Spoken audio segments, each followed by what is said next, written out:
Welcome to Next of Kin, a parents podcast. I'm your host, Emma. I'm a British expat living in Dubai, UAE, with my partner and baby girl. Join me on my expat motherhood journey. I'll be discussing different topics each week and we'll be joined by some wonderful guests. Now, if you're a mum, you're short on time, so let's jump right in. Welcome back and thanks for listening. This week, it's official. Next of kin, my new baby has been born. I have the trade license here and I feel like a real grown-up business owner. I can't believe it. For those of you who are interested in that side of my life right now, I recently quit my full-time job and I'm on week 4 of working for myself. I'm still breastfeeding. I know last week my mum-llema was how to get a baby to take a bottle, but these first few episodes are going to be recorded a month or two in advance of the launch, so that's why I haven't actually got any feedback or advice from you guys yet. That being said, my girl has suddenly started loving drinking water with her meal from a bottle. I used to give her sippy cups, open cups, straws, and I know that's good to do, and it's great to get her used to those. But she does ultimately always end up spilling it down herself or breathing it in, coughing, spluttering. So I went back to the bottle and she loves it. Do we think, though, that this will convert to milk? I am actually really hesitant to even try. I think I'm traumatized from trying to get her to take a bottle before I went back to work and how dramatically that whole situation ended with work. So now I have a little bit of PTSD, I think, when it comes to bottles. So really, I should try, because being able to get stuck into work without being interrupted for milk constantly could be a game changer. But then we've also come this far. For ages, I didn't understand why people said that they would be upset about giving up breastfeeding. But we've done 7 months now, and I actually would be so sad to not have those 2-hourly check-ins for milkies and cuddles. I think it's around this age that you start to get that realization that they're suddenly gaining some independence. They start weaning. My baby is desperate to crawl. And I know that in no time, all of what we've gone through with pregnancy, birth, breastfeeding, caring for her and keeping her alive, that's all going to be forgotten and she'll decide she's a daddy's girl, won't she? Anyway, more on the business end of things. I'm also starting to see designs come to reality now, so this is a really exciting part of launching a business. Anyone who listened to the podcast will know that my background is as a fashion buyer, most recently for a luxury Italian brand for their stores here in the Middle East. I'm not sure if I'm meant to tell you the name, so I'll just leave it there, but you can probably guess who they are. I'm not looking to launch a luxury brand myself because I've noticed a gap in the market here for everyday kinds of baby clothes that I want to buy, and I really can't find them. So I decided I will make them myself. Anyway, I actually have suppliers now, I have samples in progress, even a bank account and a finance system. All of that's getting up and running, so I guess we're doing this. And I'm excited to bring you all along for the ride. So in the pilot episode, I told you I have a pregnant best friend, and I gave you my rules for talking to pregnant people. This was obviously after telling you I wouldn't be preaching, but I stand by it. I think it was worth the preach. I mentioned in that episode about baby name etiquette, and I thought for this episode I would jump on the baby names I love but won't be using trend. I absolutely love baby names. I could discuss them all day long. In fact, names and baby clothes, those are my 2 guilty mum pleasures.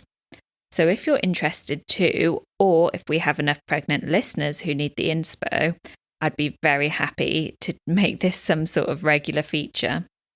I also think I'm the opposite of a lot of people. I always hear mums saying that they have big, long lists of girls' names, but struggle with the boys' names, and I'm completely the other way around. My name style is probably rediscovered names that aren't too popular. So I don't like a name to be in the top 10, but I don't really go quirky. My little girl is called Bonnie. This was the only girl's name that I liked enough to go with. Well, the only girl's name that I liked enough to go with and my partner also agreed on, and that was obviously very difficult. But it filled all my requirements. It's kind of a rediscovered old name.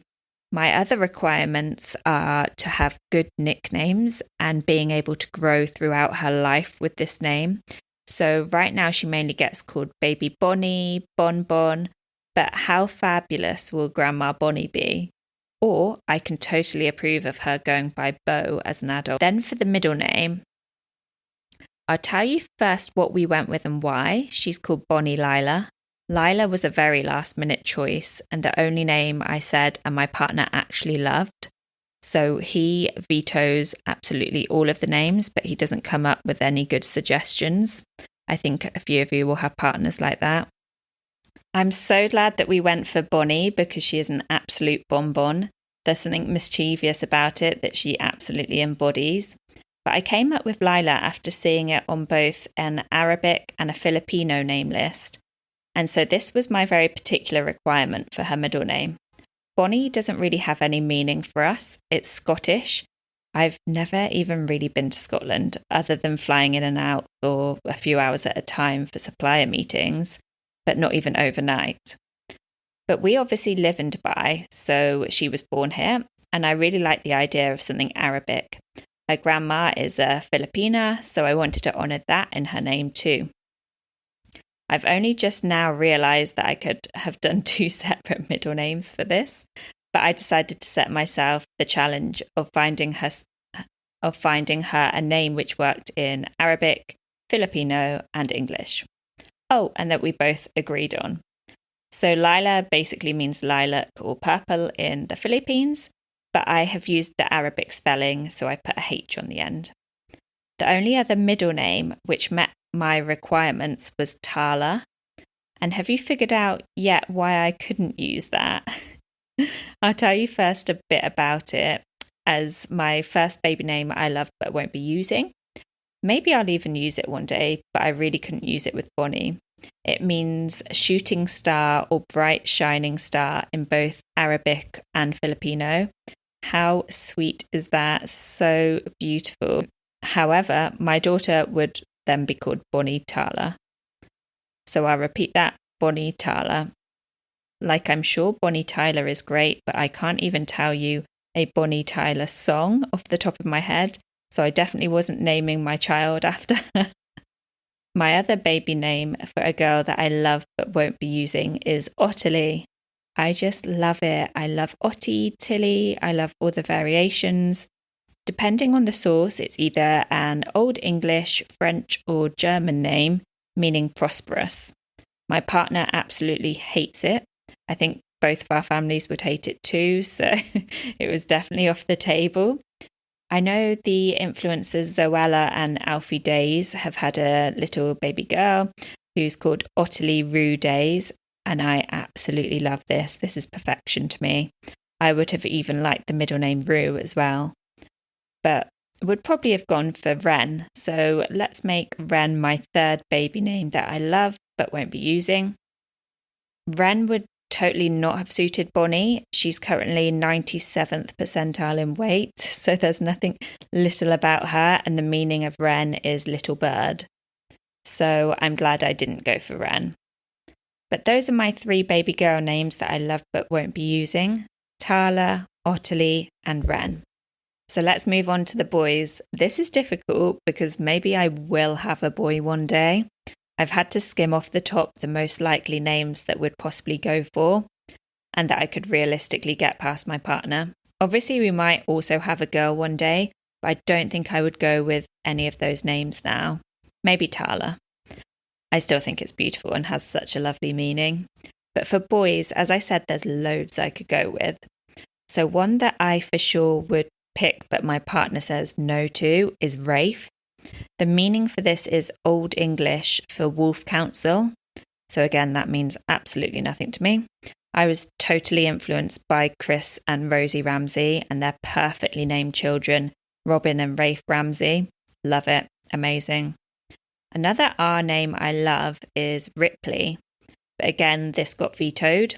It's also Old English, meaning a strip of woodland between 2 towns, and can actually be for girls or boys.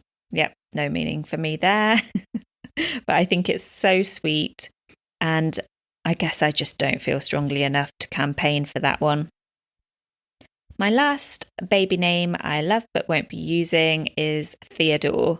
I just absolutely adore Theodore. But it seems that everyone else does too, so I think it might have even made it into the top 10 now.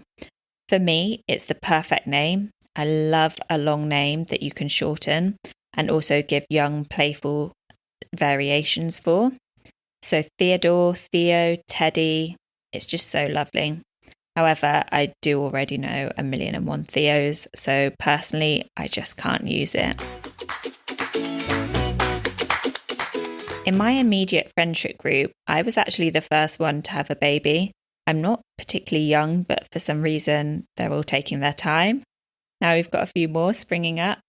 But when it comes to birth and discussing this, I've recommended the Positive Birth Company's Hypnobirthing course to quite a few of my friends now. So I thought I would make this a segment. This one is probably more for our pregnant mamas or those who are just intrigued.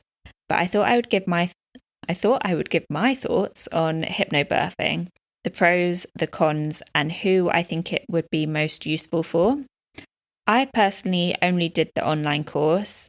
I found it useful to prepare myself and my partner and to breathe through contractions as much as possible. But I didn't really use many of the other pain management tools that they discuss.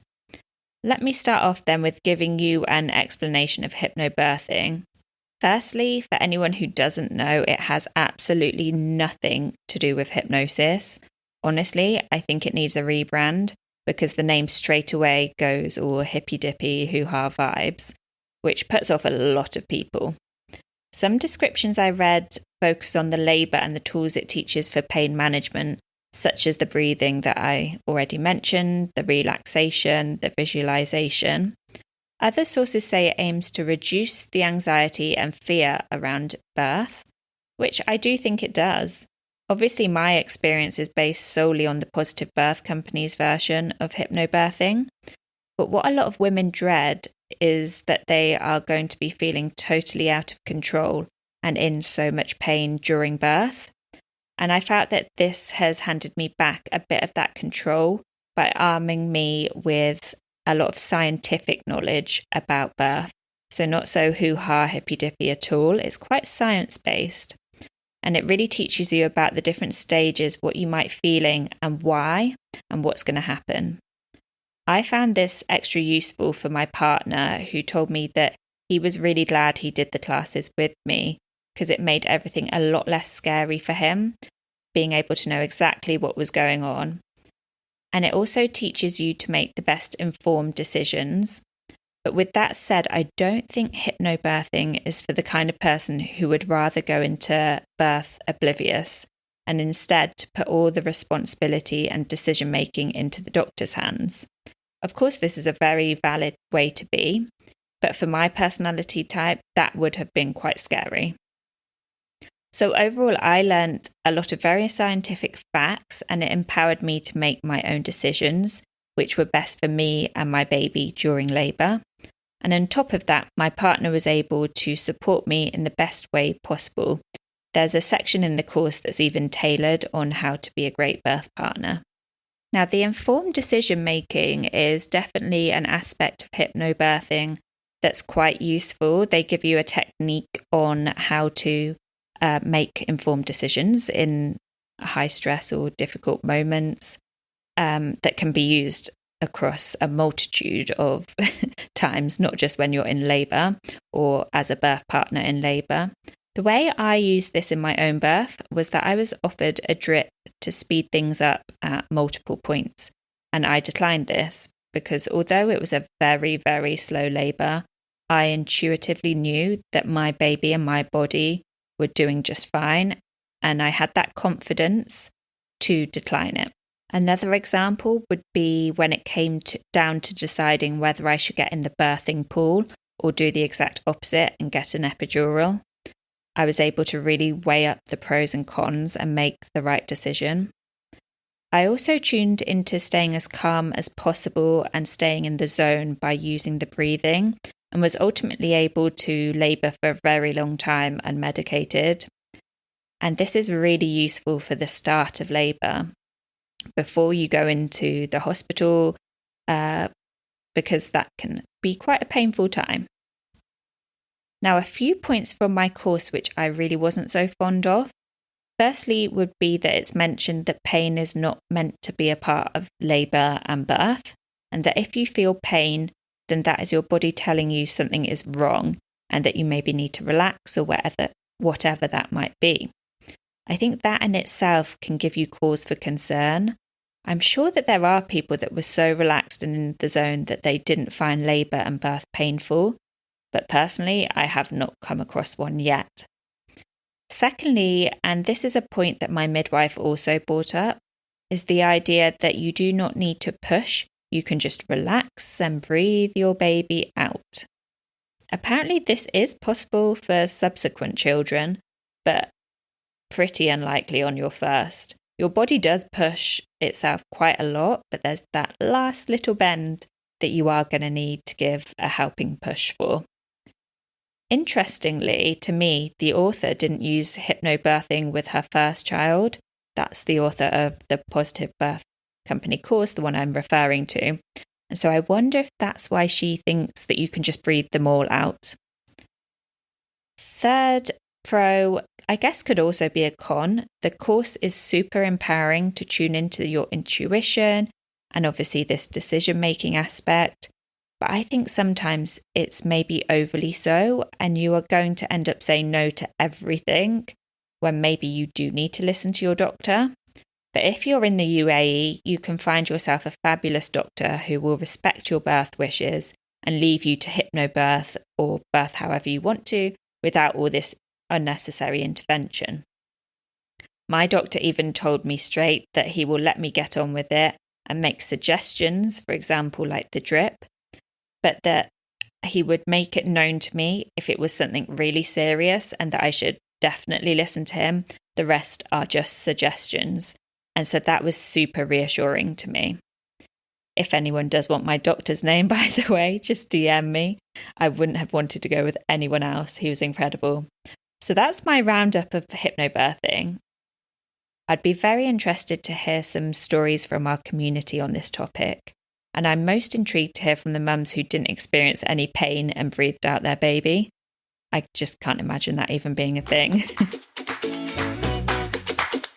If you didn't listen to the pilot episode, you might not already know that 2 segments to the podcast that I want to end every episode with are the mum-llema and a recommendation. If you have a mum-llema that you want me to throw out to the next of kin family, please DM me on Instagram. I'm at nextofkin.ae.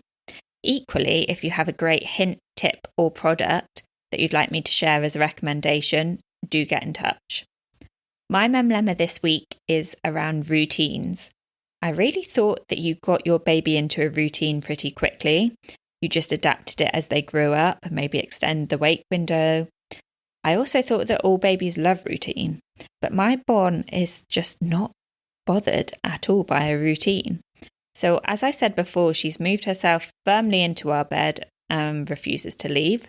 So before, I was going to bed super early with her because I couldn't for the life of me get her into her cot. And I mean, we really had some standoffs, so I did try very hard to get her in her cot. Clearly, she's far more stubborn than me. So I decided to make the most of our lovely snuggles, go to bed with her, sit on my phone until I was ready to go to sleep myself, and just make the most of that being our cute little nighttime routine. We did have a bit more of an extended routine than that. So obviously we had pyjamas, new nappy, then she'd even go for a little walk with her dad whilst I got ready, then all into bed for story time together, etc., etc. Anyway, obviously I'd been sacrificing my own evenings because I'd just been scrolling on my phone and then falling asleep with her in bed. So it's not really a proper way to spend my evenings, and she does need to go to bed at between 7 and 8. I was fine with this. Obviously, it's just a small part of my life. But then there was a new season of Selling Sunset. I didn't watch it for a while, but as soon as I watched one, obviously I needed to binge watch and carry on and watch them all. Bonnie had napped late that day, so bedtime was up in the air anyway, and she ended up just falling asleep on me in front of Selling Sunset. I thought, oh, well, we'll get her into a routine tomorrow. And then I thought, oh, I've got a few more episodes to watch. So I can just do the exact same thing, get a few more episodes of Selling Sunset in. It's not just the bedtime routine either. I've tried different routines in the day and it just never sticks, particularly around nap time. Apparently, this is quite typical for high needs or Velcro babies. So I wonder how our next of kin community have experienced routines. Should I just scrap it, stick to wait windows and let her fall asleep on me in front of the telly till I carry her to bed? Or am I setting myself up for disaster? Bear in mind she's 7, nearly 8 months old. So did you have a routine-hating baby who then got into a routine? I just would be really interested to know. Okay, and after putting out the mum-llema, I like to give back in some way. Seeing as we've spoken about baby names this week, a thought just came to me and I have a really great recommendation for you. It's another app. It's the Kinder app.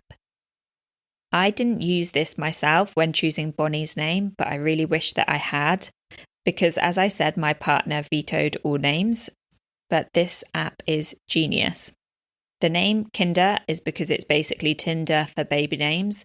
So you both download it, swipe away at different names, get inspired, and then if you have a match, you'll know.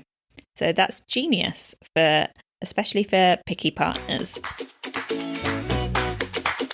Thank you for joining me today. If you enjoyed the podcast and you want to support, you can do so by rating and reviewing and sharing with your friends. Please join our community on Instagram at nextofkin.ae and DM me with your questions, suggestions and mum-llemas. You can also email podcast@nextofkin.ae. I'd love to hear from you. See you next time.